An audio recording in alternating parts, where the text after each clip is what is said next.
अस्सलामुअलैकुम वरहमतुल्लाह।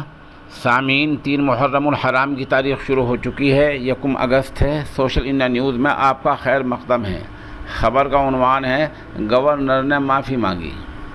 ये गालिबन हम पिछले चंद बरसों में पहला मौका ऐसा सुन रहे हैं जहां किसी सूबे के मौजूदा गवर्नर ने माफ़ी मांगी हो।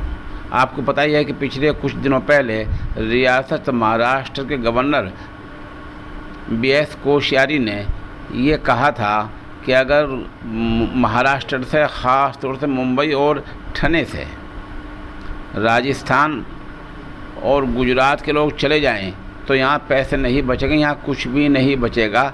इनकी वजह से ये इक़्तिसादी शहर कहलाता है, ऐसा बयान दिया था।